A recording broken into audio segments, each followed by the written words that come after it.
साल 1984 वो दौर जब पूर्वांचल में एक ऐसे गैंगवार ने जन्म लिया जिसने पूरे यूपी में सबसे ज्यादा कत्लेआम मचाया। 1984 में जिस वक्त गोरखपुर में बाहुबली हरिशंकर तिवारी और वीरेंद्र शाही के बीच गैंगवॉर चलती थी, उसी दौर में गोरखपुर से करीब पौने 200 किलोमीटर दूर यूपी को हिला देने वाले गैंगवॉर की नींव पड़ी थी। लेकिन ना तो हरिशंकर तिवारी को इसकी खबर थी और ना ही वीरेंद्र शाही को। 1984 में वाराणसी में पढ़ने वाले एक युवक के पिता की हत्या कर दी गई। वाराणसी के धौरहरा गांव में रहने वाले ब्रिजेश के पिता रविंद्रनाथ सिंह को स्थानीय राजनीतिक रंजिश में मार दिया गया। पिता की हत्या के बाद बीएससी में पढ़ने वाले ब्रिजेश ने पढ़ाई छोड़ दी और उस रास्ते का रुख कर दिया जिसने उसे बाहुबली बना दिया। ब्रिजेश के माफिया से माननीय बनने तक अगर सफर की बात करें तो इस पर तो फिल्म बन जानी चाहिए। उसमें ट्रेजेडी है, क्राइम है, इमोशन है, ड्रामा है, यानी सब होगा। आइए कहानी सुनाते हैं आपको ब्रिजेश सिंह की।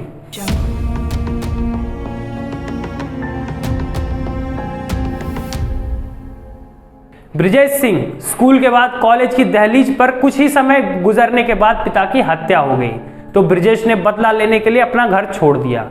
कहते हैं कि पिता की जलती चिता के सामने खड़े होकर ब्रिजेश सिंह ने बदला लेने की सौगंध ली थी, एकदम फिल्मी वाला अंदाज। और 1 साल के अंदर ही पिताजी की हत्या करने वाले हरिहर सिंह को मार डाला। ब्रिजेश ने अपने पहले हत्याकांड को भी फिल्मी स्टाइल में अंजाम दिया। हरिहर सिंह के घर गया, उसके पैर छुए, बंदूक से धाए गोली मार दी।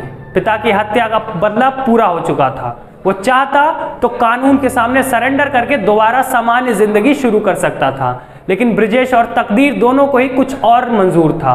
ब्रिजेश ने हरिहर को भले ही मौत के घाट उतार दिया था, लेकिन उसका गुस्सा शांत नहीं हुआ था। उसे उन लोगों की भी तलाश थी जो उसके पिता की हत्या में हरिहर के साथ शामिल थे। 9 अप्रैल साल 1986 का दिन था। अचानक बनारस का सिकौरा गांव गोलियों की आवाज से गूंज उठा। हर तरफ दहशत फैल गई। बाद में पता चला कि ब्रिजेश सिंह ने वहां अपने पिता की हत्या में शामिल रहे 5 लोगों को एक साथ गोलियों से भून दिया। इस वारदात को अंजाम देने के बाद पहली बार ब्रिजेश सिंह गिरफ्तार हुआ। यही वो सामूहिक हत्याकांड था जिसने ब्रिजेश का खौफ लोगों के दिलों में पैदा कर दिया था। इसी कांड के बाद उसकी छवि माफिया डॉन बन गई थी। लोग उसके सामने गुजरने से भी खौफ खाने लगे थे और नाम का तो सवाल ही नहीं उठता। अपराध की दुनिया में पैर रखने के बाद ब्रिजेश वापस नहीं आया। उसकी मुलाकात गाजीपुर के मुंडियार गांव के त्रिभुवन सिंह से हुई और दोनों ने पूर्वांचल में बादशाहत कायम करने की ठान ली। साल 1988 में त्रिभुवन के हेड कांस्टेबल भाई राजेंद्र सिंह की गोली मारकर हत्या कर दी गई। हत्या में नाम आया साधु सिंह और मुख्तार अंसारी का। इस हत्याकांड के पहले तक इन दोनों गैंग के बीच कोई खास दुश्मनी नहीं थी, लेकिन इसके बाद दोनों एक दूसरे के सबसे बड़े दुश्मन बन गए। राजेंद्र सिंह की हत्या के साथ ही साधु सिंह को पुलिस ने गिरफ्तार कर लिया। जब साधु जेल में था तभी वह पिता बना।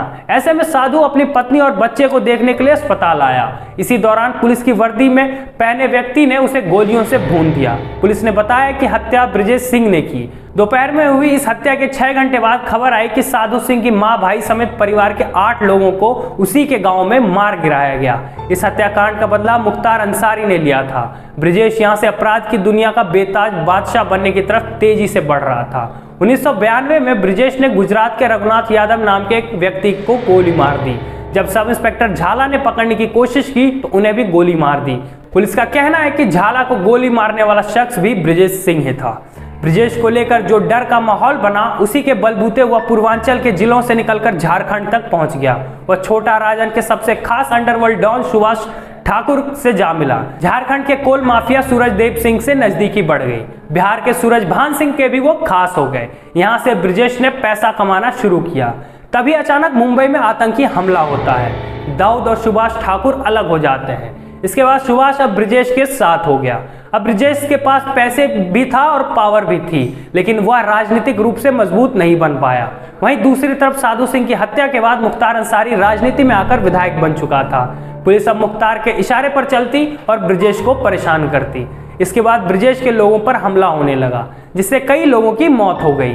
फिर ब्रिजेश गुट ने तय किया कि अब मुख्तार अंसारी को रास्ते से हटाना पड़ेगा। इसके बाद आया साल 2001। मुख्तार अंसारी अपने काफिले के साथ जा रहा था। ब्रिजेश गुट का एक ट्रक मुख्तार के काफिले के आगे और दूसरा ट्रक पीछे चल रहा था। उसरी चट्टी के पास रेलवे का फाटक बंद हुआ तो कार पीछे ही रह गई। तभी अचानक ट्रक रुका और हथियारबंद बदमाश मुख्तार के काफिले पर ताबड़तोड़ गोलियां बरसाने लगे। ऐसे में मुख्तार गाड़ी से कूदकर फायरिंग करते हुए खेतों की तरफ भाग उठा। तब तक इधर उनके गनर समेत 3 लोगों की मौत हो चुकी थी। बताया जाता है कि मुख्तार ने दोनों बदमाशों को अपने निशाने से ढेर कर दिया और एक गोली ब्रिजेश को भी लग गई। अब ब्रिजेश समझ गए थे कि बिना राजनीतिक लोगों की मदद लिए मुख्तार को नहीं हराया जा सकता, इसलिए उन्होंने साथ पकड़ा कृष्णानंद राय का। कृष्णानंद राय ब्रिजेश के साथ हो लिए, लेकिन उसके बाद उनका जो अंजाम हुआ वह यूपी के इतिहास का सबसे दर्दनाक वारदात थी। साल 2005 में कृष्णानंद राय के काफिले को घेर कर 500 राउंड फायरिंग की गई। अकेले कृष्णानंद राय को ही 47 गोलियां मारी गई। कृष्णानंद राय सहित कुल 7 लोगों की इस घटना में मौत हो गई। पोस्टमार्टम हुआ तो इन सभी की बॉडी से 67 गोलियां निकली। सभी फायरिंग AK-47 से की गई थी। इस घटना के बाद ब्रिजेश गायब हो गया। लोगों के बीच चर्चा शुरू हुई कि शायद ब्रिजेश की मौत हो गई। हालांकि पुलिस को इस पर भरोसा नहीं था। हैरानी की बात यह है कि पुलिस के पास ब्रिजेश की कोई फोटो भी नहीं थी। एकमात्र जो फोटो थी वह पुरानी थी, जिसके आधार पर ब्रिजेश को पकड़ना बेहद मुश्किल माना जा रहा था। दिल्ली पुलिस की स्पेशल सेल ने 3 साल बाद इस काम में कामयाबी पाई। साल 2008 में पुलिस ने उड़ीसा के भुवनेश्वर से ब्रिजेश को गिरफ्तार कर लिया। वहां से अरुण कुमार के नाम से रह रहा ब्रिजेश सिंह था। इसके बाद से ब्रिजेश सिंह लगातार जेल में रहा। इसलिए मुख्तार की हत्या के लिए उसने लंबू शर्मा को 6 करोड़ की सुपारी दी। इससे पहले कि लंबू शर्मा कुछ कर पाता, पुलिस ने उसे पहले ही आरा कोर्ट बम धमाके के मामले में गिरफ्तार कर दिया। पूछताछ हुई तो सुपारी का खुलासा हो गया।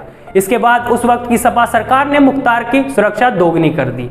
अब विधानसभा जाते तो विशेष निगरानी होती। पूर्वांचल के हिस्सों में हिंसा रोकने के लिए पुलिस की स्पेशल क्राइम ब्रांच सेल बनाई गई थी, यानी कि full protection. Uttar Pradesh police तो कोई रिस्क लेने के ही मूड में नहीं थी। ये कहानी थी ब्रिजेश सिंह की।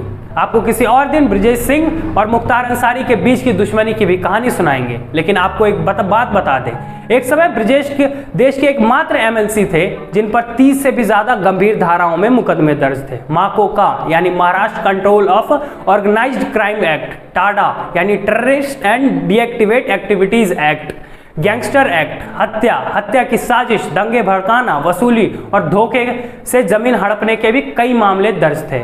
फिलहाल ब्रिजेश सिंह जेल में बंद है। उनका भतीजा विधायक है तो वहीं उनकी पत्नी वाराणसी से MLC है। ऐसे ही तमाम खबरों के लिए जुड़े रहे हमारे साथ। बहुत बहुत धन्यवाद।